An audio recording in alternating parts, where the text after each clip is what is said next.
so much for being here. I just caught the end of the session before, and there was a lot of the word human connection, even in the AI world. So I think you'll be refreshed after the session to know it can, it is, and will still be there. So thanks for attending. Okay, going to the next slide, we'll introduce ourselves. We do have one of our all-stars in the classroom and that works with us quite a bit, Dr. Heather Young. If you'd like to introduce yourself, please. Yes, thank you. My name is Heather Young. I am an instructional assistant professor in the College of Agricultural and Life Sciences at the University of Florida. I teach in the Agricultural Education and Communication Department. And in that role, I roughly see about 700 students on a calendar year. And those classes are mixed between being in person and in an online format. And so I've been using Yellow Dig for the last year or so, 2 years.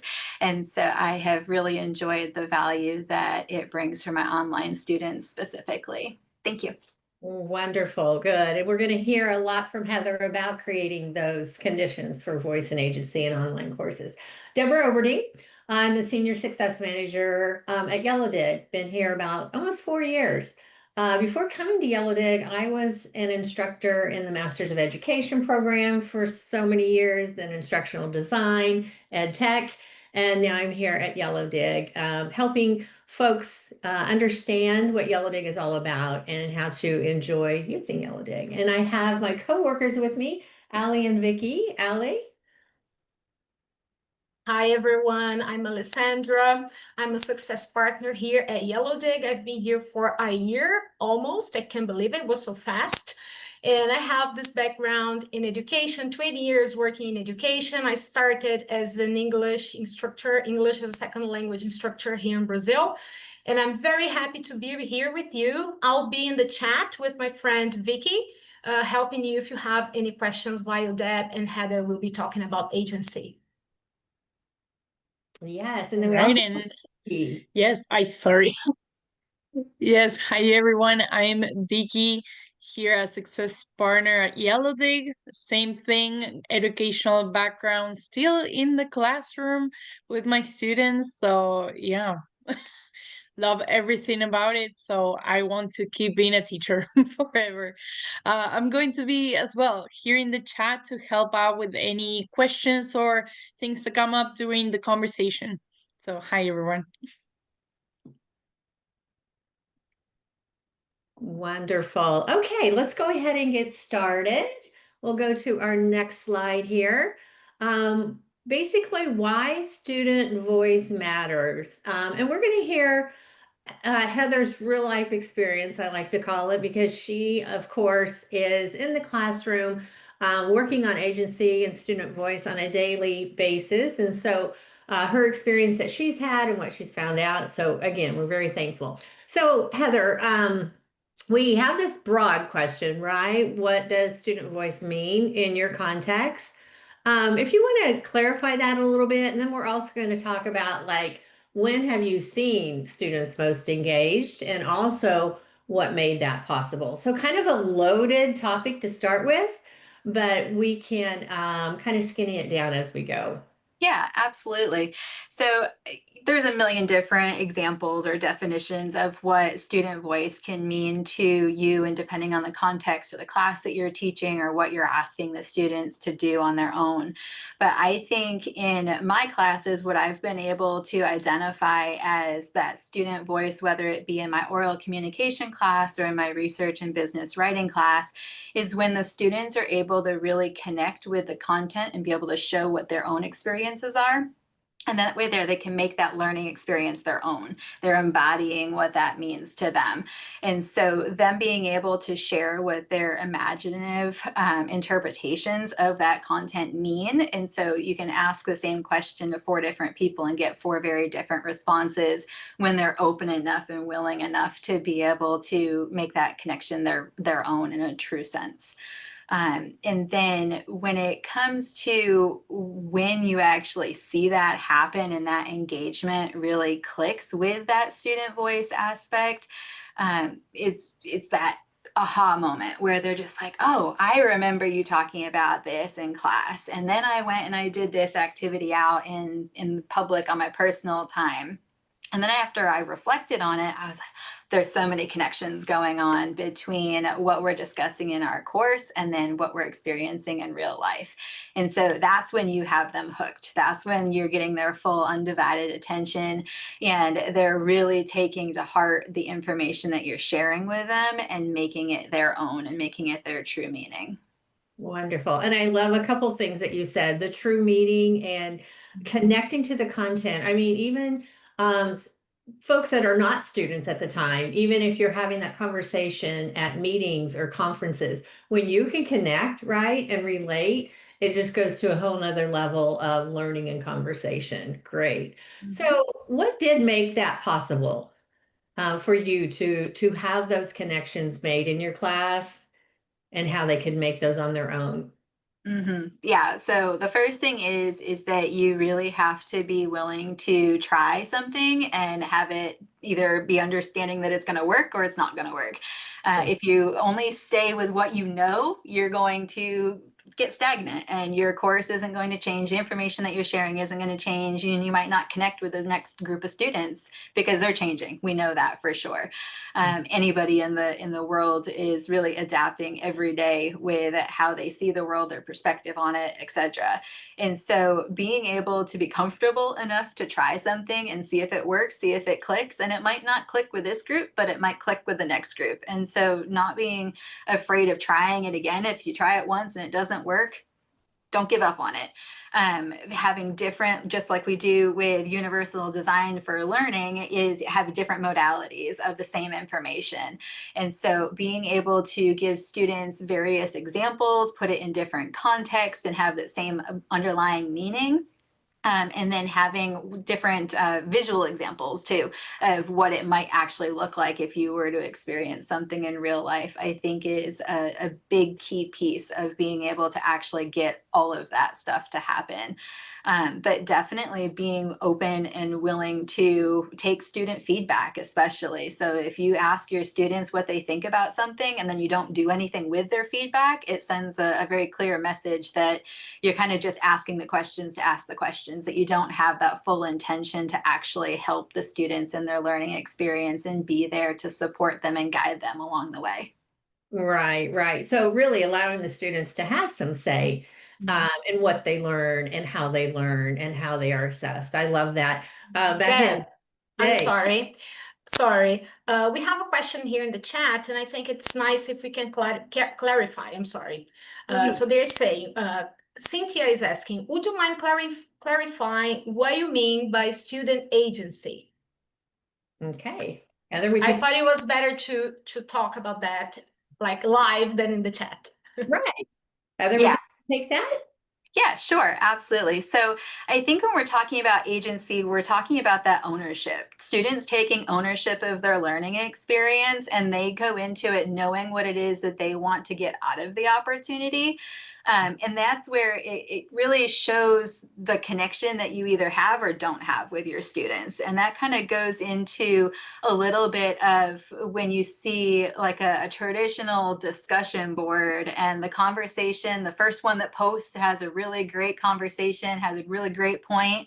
And then when students get to the last minutes that post their questions, you don't see as much of a good conversation coming from that because everybody's already shared that previously. And so they don't get that opportunity to be able to take ownership of their own opinion because they feel like they'd either be repeating something that's already there or not being original, I guess is the way to put it. And so if we have students that are really accepting the information that we're sharing and being able to make those connections on their own with the content and what like the real life examples, like what we talked about with that student voice and engagement piece, that's where I think you get that real agency. And that's where the students really own their educational experience. They're asking for feedback or they're asking for more information or more examples on how or where they might be able to make that connection. They're truly invested in what it is that they're learning in that course and not just doing it to check the box and get the grade and move on. Right, right. And I think as you talked earlier, finding those experiences that they could connect to, right? And letting them share those experiences for others to connect to as well. They Mhm. kind of feel heard. Again, they have that voice. So, Mhm.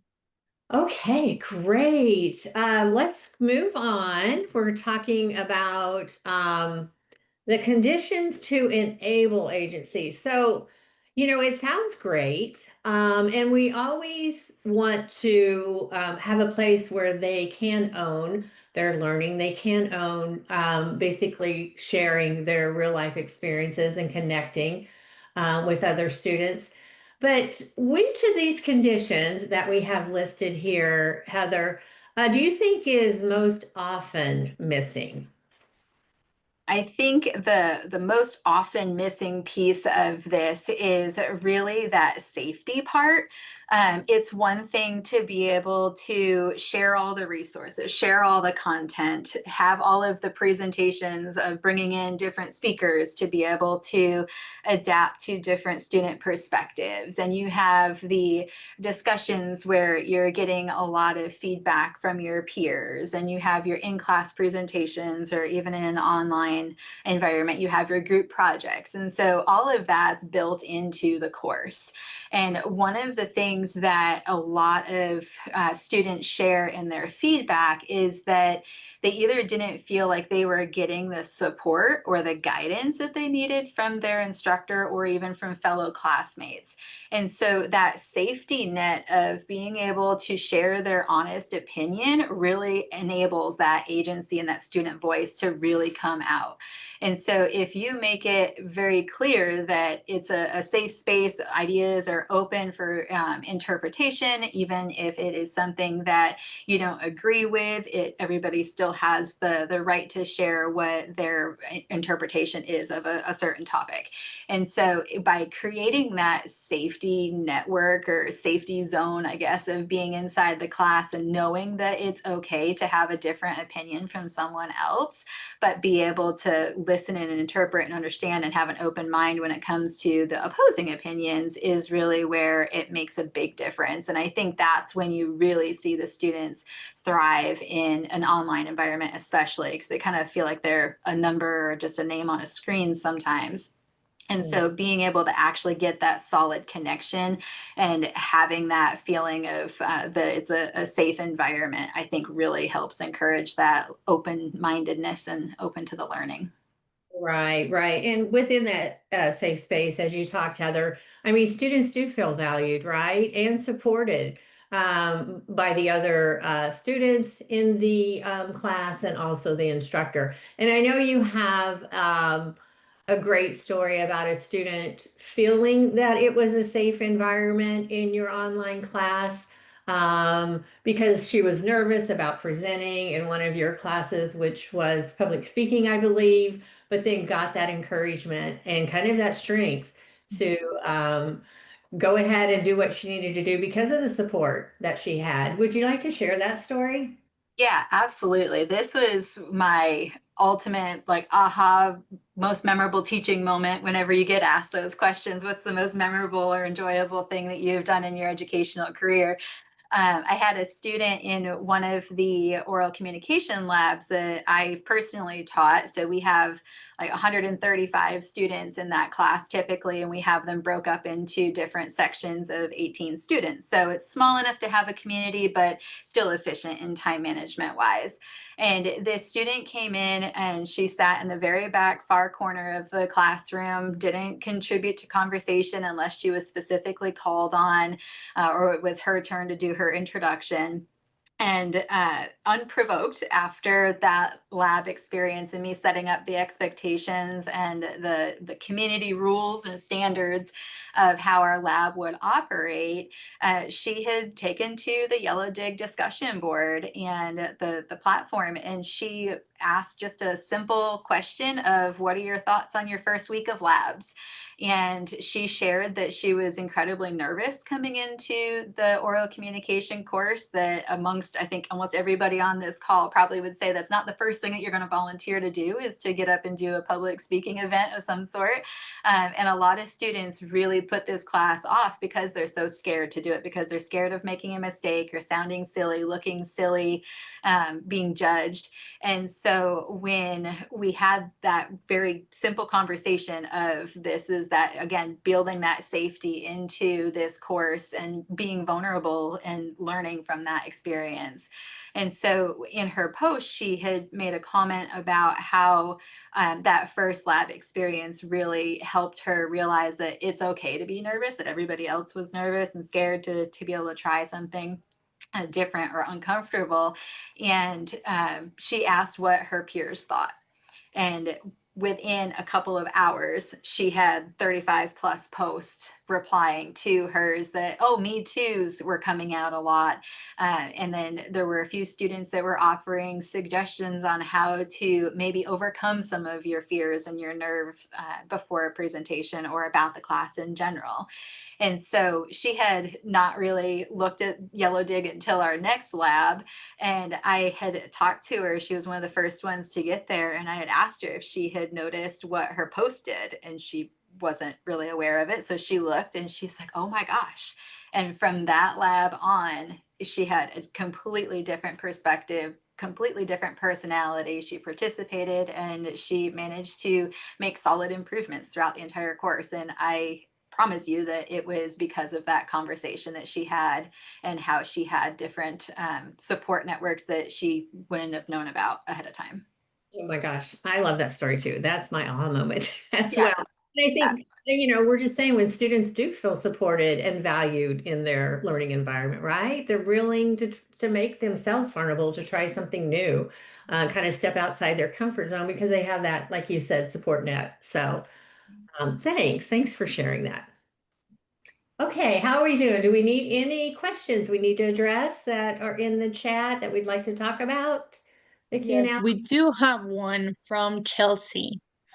Let me see if we can answer it. So it says, when innovation or trying something new leads to negative student reviews on course, what are next steps, even when these new experiences are explained and by student vote? Okay, Great, that's a great question. it is. Any feedback on that, Heather, that maybe you have experienced, or setting the expectations right up front so they kind of know what to expect and how to be successful, or what's your experience? yeah, no, this is a great question. And so the very first time that I introduced Yellow Dig to my students, there were 1,000,000 questions. They're like, well, when are you going to tell us what we need to post? When are you going to give us our next discussion for the next week so I can start thinking about it? And I had to break that training that I think we've kind of done with the traditional discussion board of post once and then reply twice, or this is the topic of our discussion. And so having that more natural conversation was a humongous barrier. And our midterm evaluations that we have done through our university showed that. They were like, I don't get Yellow Dig. I don't understand this. I'm confused. And then I had a conversation right after we got the results back in our next lecture. And I asked the students, so you always do the reflection or the evaluations, and the students think that the instructors never look at them. Some people probably don't look at them. I'm one of those that actually look at them.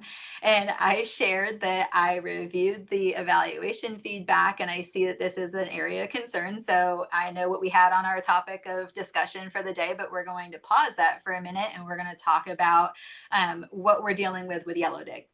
And so even though on the first day I walked them through the entire process from the front page of our Canvas course shell all the way through into Yellow Dig to actually making a post, we did all of that on the first day. And so I went back to it and I did the same exact thing over again and walked the students through. And I told them, interrupt me anytime you have a question or a thought that comes into your mind. And it was great. It was like 45 minutes out of my 2-hour lecture that we spent going back over all of the specific little details. And students were asking, well, why does it do this? Why does it do that? And so after I discovered that the best way to explain Yellow Dig to my students without having a bunch of questions come up ended up being using the term academic Facebook. As soon as I said academic Facebook, the light bulbs were exploding. They're like, oh, I get it. So we just post about what we're thinking. Yeah, that's exactly what I'm looking for. And so the end of the semester evaluations did a very big shift of having the Yellow Dig confusion being a hindering point to this is the greatest tool that I have ever used in my class. I never thought that I would actually say that I enjoyed doing a class discussion online. And so that was the biggest thing, was having the patience to be able to kind of listen to what the students are actually struggling with versus what we might think that they're struggling with. And so I think that answers the question. And if I missed a piece of the question, feel free to remind me.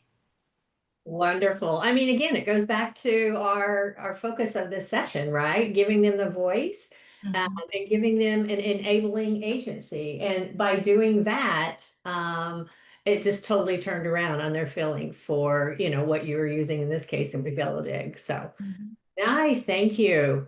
Okay, moving right along. So we have the reality. So which are the barriers in online environments?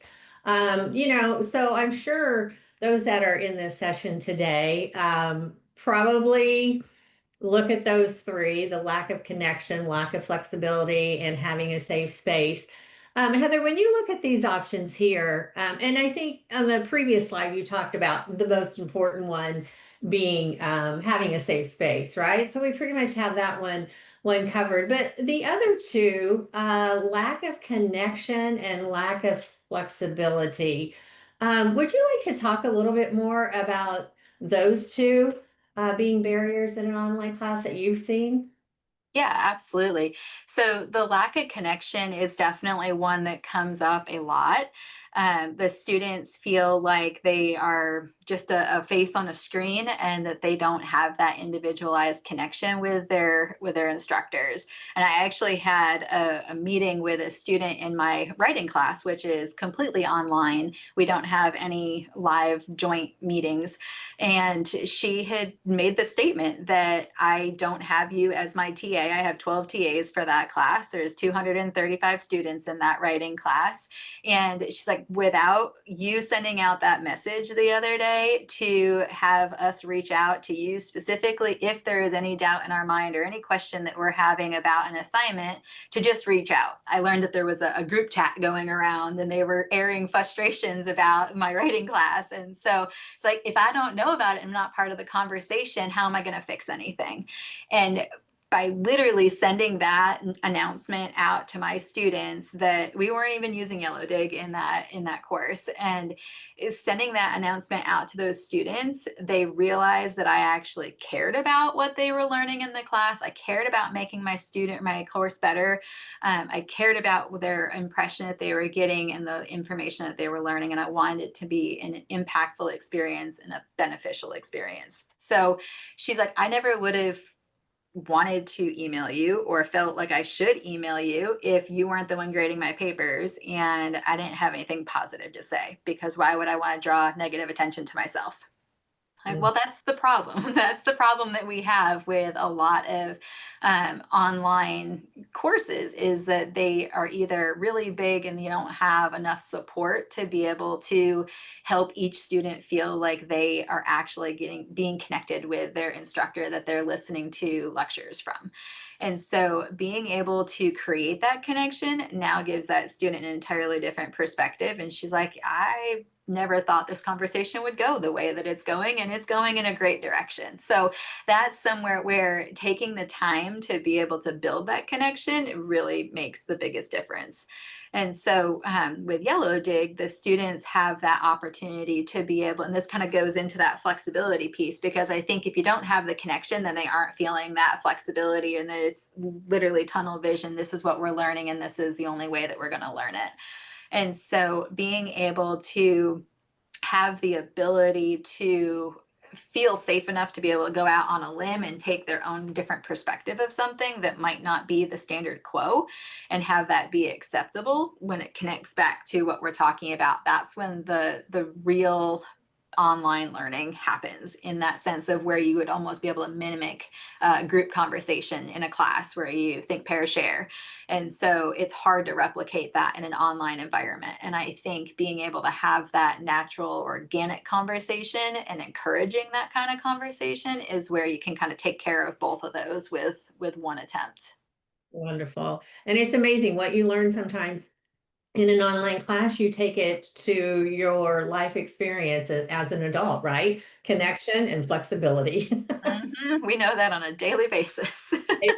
Yes, for life. Yeah, do we have any other questions that we need to address, Ali and Vicky?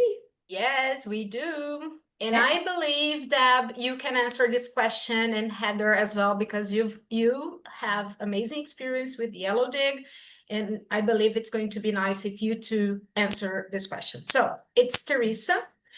She asks, an instructional designer, and I use a lot of these same strategies for our course designs. However, faculty buy-in or adoption is an issue. Faculty see it as too much work, as we know, right? They complain that students just don't use the tools and don't care. So why implement these ideas? Do you have any ideas about conversations we can have with faculty to get them to buy in those ideas? Okay, I think Heather, you and I can both tap on this a little bit, okay? Because I'm going to tap in as when I was an instructor, right? Not working for Yellow Dig. And I tell this story quite often. I taught in the Masters of Education program for many, many years, and it wasn't a face-to-face course. And then afterwards, I would go to the cafeteria and have lunch with these students, a lot of them. Those connections and conversations we had at that table in the cafeteria, yes, about the class we just got out of, course relevant conversations, is what I would have used Yellow Dig for. But we also talked about student teaching experiences, about summative and formative assessments that they could use in their teaching experience. So what I'm saying, the long and short of it is, all instructors probably, and this is the reason I was an instructor for 25 years at Baker, probably want to connect with their students, right? And when you connect with their students, as Heather just talked about, you have a connection where they feel the agency and voice because they're heard. And I love the idea, like, is it too much work? Well, just the long and short, I don't know if, and you've worked with instructors, grading discussion boards is a lot of work, right? And it's why I dreaded Monday morning. Um, but Heather, you have an interesting story how Yellow Dig just took off. Remember that? And so from experience, please share with Teresa kind of how she may talk to faculty about this not being a lot of work. I think you have a great example. Yeah, absolutely. This is like that picture perfect, couldn't have asked for a better opportunity to present itself. Oh, because you're like, yeah, I haven't even checked in yet. And I'm like, oh, okay. So tell the story. Yes, exactly. So to get started, I met with Deborah. We went over my syllabus. She gave me some ideas for the topic tags. And I wish I was joking when I say this. It was an hour, maybe. And I think there was a lot of visiting and socializing that was going on in between there. So if we actually like cut it down to just the specific focus of what our meeting was that day, it probably would have been like less than 45 minutes to be able to entirely get from a completely bare bones, nothing done in a community to literally implemented into the course, hooked up, ready to go, waiting for the first student to log in.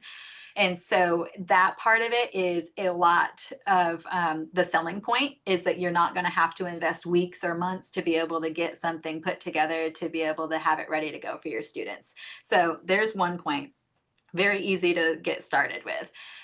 The second piece of it is when I literally was figuring out how to use Yellow Dig on my own, kind of what's my style going to be. Like I had the suggested post, tweaked it a little bit for that introduction piece, put up a little intro video of who I was as the instructor instead of having it buried into my syllabus that, you know, students really don't like reading very often. And so being able to kind of set the stage of what I was looking for those couple of introduction posts at the beginning. And I let students load into it, didn't open it up until the day before our first lecture. And so our classes, I think that semester started on a Wednesday and then our lecture was the following Monday. So there were 4 or 5 days there where students would have been able to get in there, play around with it and see what it's about. I remember opening it up and seeing it, there were already 100 posts. And I emailed Deborah immediately and I'm like, oh my gosh, what have I done? How am I going to go through all of these posts and be able to really show my engagement and my connectedness of this into this community? And she's like, well, you can make your decision. You can either try to sit there and reply to every single one of them, or you scroll through like you would on any kind of social media and you can look at the ones that really catch your attention. Those are the ones where you can really get conversations started, continuing conversations, praising a student for putting something really brave, honest, telling, etc., exciting out there for the rest of the group to be able to see. And so literally, I'm not joking when I say that it was not difficult to get that conversation started.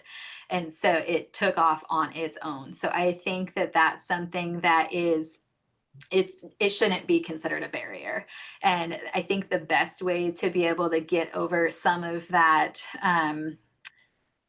negative mindset is to show them an example of a community that's going. At one point, we had a conversation ratio of 11 and almost 12, and the aiming point I think is 8 something. And so that was with very little work on my side. It was the students taking over and taking ownership of where they wanted the conversations to go. And so when I showed them that, when I show other faculty members here at UF, I do different presentations at different points for professional development and learning opportunities using online tools.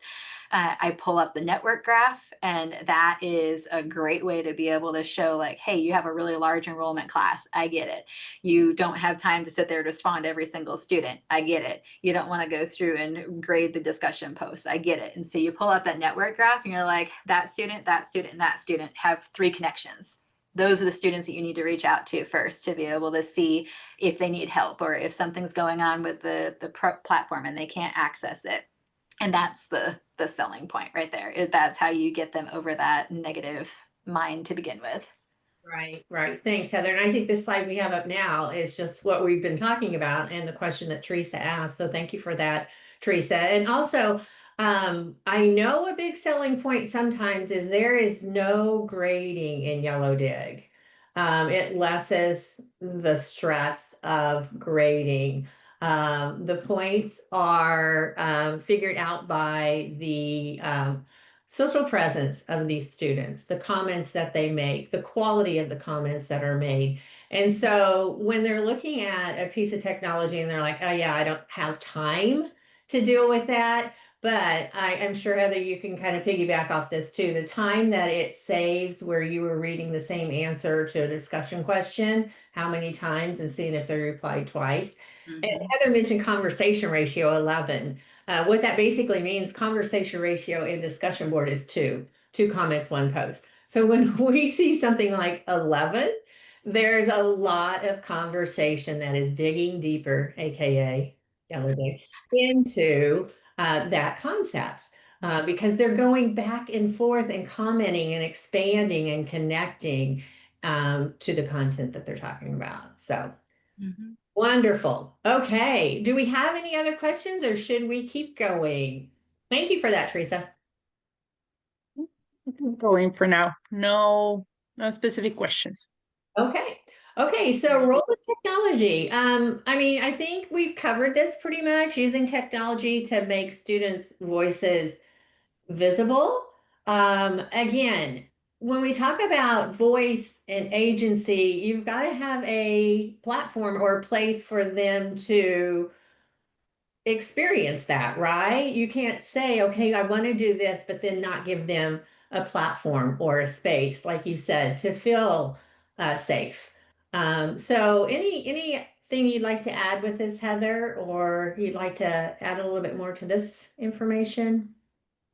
Yeah, I've got a really cool student experience that happened this semester. And so a student was discussing in the Yellow Dig platform about nerves for their upcoming presentation. So we were about halfway through the semester at this point, and you know how typically there'll be like a couple of suggestions like, oh, well, record yourself and then watch your presentation or give it to your dog.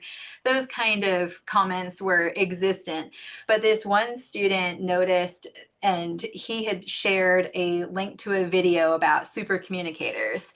And then, without any prompting, he had emailed me and he had said, I noticed that a big struggle point with a lot of my peers on our Yellow Dig conversation this week revolved around being nervous about the assignment for the week was an advocacy assignment where you go up to random people and ask them questions about the science issue that they're covering for that semester. And so they were nervous about starting those conversations, not having people just tell them that they don't want to talk to them. And so he said that I felt like I was able to make a difference for some of the people based on their comments because I took the chance and shared a resource that I found valuable. And so a student being able to share those experiences with, and I think that really hits on this agency piece of that student took it upon themselves to be able to share something they thought was helpful, and then was pleasantly surprised by the responses that he received from the classmates in that discussion, and then felt supported enough or encouraged enough to reach out and share that experience with me specifically. And so I've never had that happen before. And it probably wouldn't have happened if I didn't have that kind of community established. So, Oh, I love that example. Thank you. So good. Yeah, I mean, bottom line is hearing them, seeing them, acknowledging the students, and having a space to do that um, is so valuable. Okay, from theory to practice. Heather, would you like to share this information here? This is probably how your community looks, right? yeah, so it's really interesting. I saw at one point there was a question about research being done on some of the data, and so our instructional designer that we have here at UF for our department is actually using some of the Yellow Dig experience data for her master's project, and so stay tuned for that paper to come out eventually. But what was really interesting is she compared my class that I am very almost laissez-faire style when it comes to the discussion. I give them their topic tags. So this is kind of that the instructor side of it there at the very top of the graph is kind of that topic tag availability that students can pick from. And so I don't tell them what to post. And there are some classes that they were trying to take a different approach at how to incorporate Yellow Dig into their course. And they tried to say, give the students that this is our conversation that we're going to have for this week. And so it was very different in how soon the students posted. So that those procrastinator, those reds humans versus those go-getters, and where they showed up into those post categories. And so giving them the opportunity to be able to post what they wanted and make their own discussion showed a higher conversation ratio than the one that was more of a prescriptive approach. And so I think that really speaks to where that instructor piece happens. And so obviously when you have an instructor post that says this is what I want you to do, you're going to get a whole bunch of students right on board that are on top of the game and that they want to do well in the class. But if you look at where the students starter conversations happen are very shortly after, but look at the connections that are made between each one of those different posts. And so you can see that it extends a lot farther. And then if you need to kind of boost a conversation, you can interject yourself into that conversation. But with the student-led posts, those are the ones that seem like they have a more impactful conversation amongst the community themselves. And so because it's the students talking about what they experience in their lives, and they all are very similar in age for the most part. And so what I see or what I think might not necessarily align with the trend for the moment. And so the students being able to run their own conversation tends to have a much better continual conversation. And so we also emphasize the idea that it's not a conversation starter, but it's a conversation continuer. And so that's where you'll see with that instructor one at the top, it kind of stops, and you don't see all the steps and the staggers as the week goes on. And so when we have a different conversation every week or every period, it makes a difference in whether students are still going back to old conversations. And so I have noticed that there are more students that are rehashing old topics as we move through the semester, when they're recognizing, oh, that connection piece comes into play. This is a key element to this final presentation product. And so I think that's where a lot of the being able to create that continuance, and that this isn't just our topic for the week and then we're dropping it and not talking about it again until the end of the semester, and making it more of like a live conversation. Right. And again, the title of our session, giving them a voice and agency, right? And having that place to get to have their voice be heard. Yeah, and one thing that always connects when I see this as well is those dotted lines. And like you said, Heather, like it's not like just this week one or module one, we're just going to talk about this and don't connect it anytime after this, we're done, which makes no sense in the learning process, right? We want them to connect and scaffold those ideas to construct that knowledge of the content that we're teaching. So that's what those dotted lines show, as Heather mentioned. You bring it back. You can bring topics that you talked about in week four and connect them to week 7. The better that it would be. So yeah, so thank you. So that's a little bit from theory to practice. Moving on to our next key takeaways. So as we look from compliance to community, if you think about one idea that you would like to try next, or a great or aha moment, as Heather calls it, of a takeaway from this session, what would that be? You can even share it in the chat if you'd like, or if you would like to come off or share it with Ali and Vicky and they can share it. But I think one idea, I always like these sessions to be kind of action items. How do you think, and what would you like to do to really help students have that voice and agency in your online class? Or you have ideas that have worked? And looking at, some of the topics there, agency begins with trust. As Heather gave us that idea about the student in her oral communication class, she had that trust, right? She got that trust from the peers. And so her confidence was built quite a bit, just because I think you said she had like 35 replies or comments. It isn't a feature. I love that. It's a culture. And again, having that space to create that culture so they feel safe, because as we talked, that's the main point for them to have a voice and agency. And then small design shifts that can unlock deeper motivation. I love when Teresa asked the comment about, kind of getting a buy-in from faculty to use different things and try different things. And the story that Heather gave with, how we worked together, and really a 45-minute session, she was good to go. And then she got in, it's like, oh my gosh, this is taking. That's motivating in itself, right? And I'm sure, Heather, you kind of look forward, or you do look forward to going in to chatting with your students, right? To have that, yeah, conversation.